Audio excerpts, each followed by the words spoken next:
Hello everyone, Jolene here from Bookworm Adventure Girl. Welcome to another Tag Tuesday. I am hoping to get this out before it becomes Wednesday. It's a little later than I would like it to be. And since we are near the end of August, I thought that I better get this tag out before it becomes September.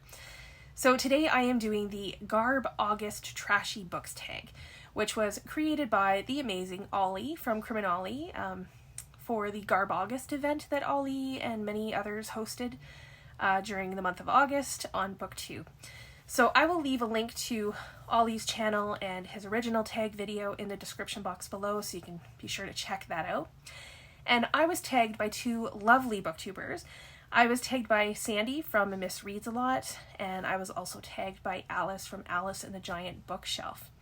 So I will leave links to both of their channels and their tag videos as well in the description box. So Sandy surprised me with her tag. It turns out that she's had an alter ego this whole time, and I was so grateful to Alice because she included Olly's checklist of whether or not a book is considered trashy or not, which I found very helpful.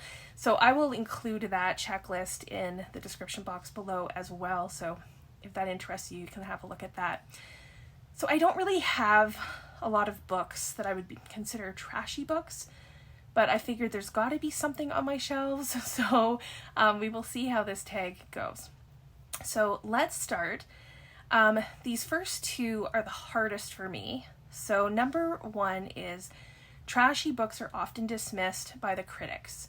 What's a book which is regarded as trash, which you think has artistic value? So I was thinking for this one, I would go with Lady Chatterley's Lover by D.H. Lawrence. And I don't know that I've ever actually read this entire novel, but this book was considered pornography and it was banned when it first came out and probably several times since. And now it says this on the cover: "No one ever wrote better about the power struggles of sex and love." And that's a quote by Doris Lessing. So things have changed, and by today's standards, this is very tame, and it's considered by many to be a masterpiece. So next is critics often love books with extreme or challenging content. Which critically praised book did you think was trash? Yeah, I was really racking my brain about this one, and what I came up with, which I know not everyone's going to agree, but I came up with A Clockwork Orange by Anthony Burgess. So this definitely has challenging content. I know it's considered a classic. The language in it is difficult to follow for me. The topics are heavier topics, and I don't know that I would describe it as trash, but I really didn't care for it. So, number three, not everyone approves of trashy books. What's a book you wouldn't read in public? So I wouldn't say that I wouldn't read this in public, or any books really, but this made me think of when 50 Shades of Grey first came out. I had read the series, but there were a number of women at work that passed the books around in a brown paper bag. So, yeah. The next prompt. Books about killer animals are almost always trashy. What animal would you least like to be attacked by? I can't imagine wanting to be attacked by any animal, even a little bit. But I think that there's, the obvious answers, like the obvious animals who you know could potentially attack you, like a tiger or a bear, or something like that. So I think what would be more horrifying is if an animal that is considered sweet and cuddly becomes a raging killer beast. So I think that's why books like Cujo by Stephen King has been successful. So I'm going to go with a killer rabbit. I think that would be pretty nasty, and I'm sure that's probably already been done somewhere along the line. I have not read that book. Number 5, trashy books often flourish in specific genres. What's your favorite trashy subgenre? Well, for me, I have found that I have enjoyed some rom-coms that some people might consider to be trashy. And like Alice, I have read some trashy movie tie-ins. And my favorite, at least in as much as it holds a lot of nostalgia for me, is Grease by Rhonda Cristoforo, I think his last name is. I mean, check out this movie cover. And it says, with action photos from the movie, which is true, and I will show you some. So there you go.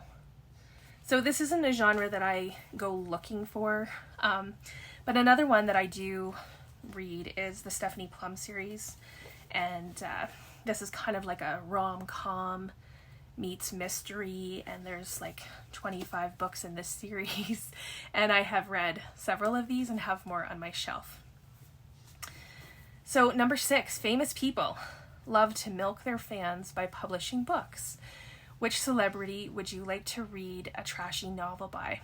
So, you know who I think could give us some really good trashy novels is Mick Jagger.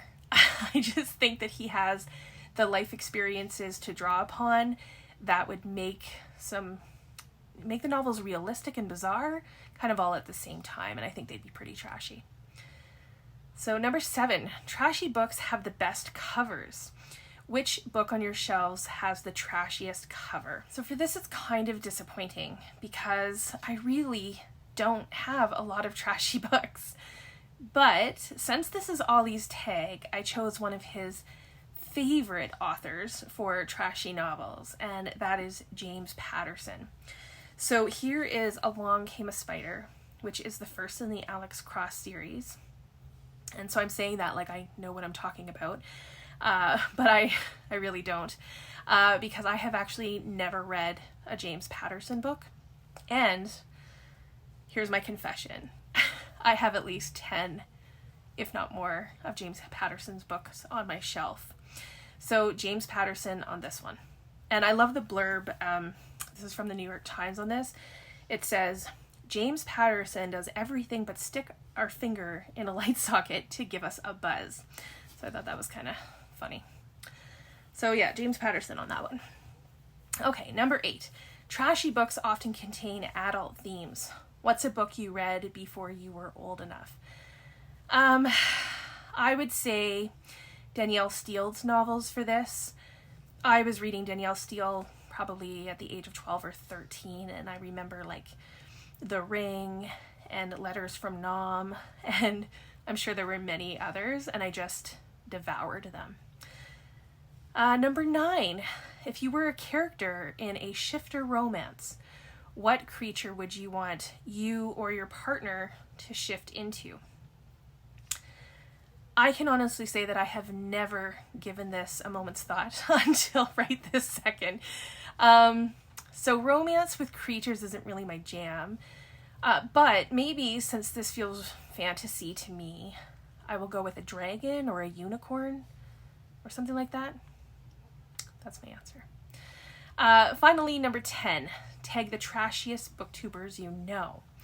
Well, I know that August is over pretty much, but that doesn't mean that we can't continue talking about trashy books. So I'm going to tag a few booktubers who I would love to hear their answers. And these are some booktubers that I either haven't tagged before or that it's been a long time since I've tagged them. So I am going to tag Jeff Reeds, Olivia Biblioghoul, and Sierra in the Rye. So if you are up to it, please give this tag a go. It's a lot of fun. Thanks again to Olly for creating this tag, and to Sandy and Alice for tagging me, and thanks to all of you for watching. Enjoy the rest of your day, and don't forget to make every day an adventure.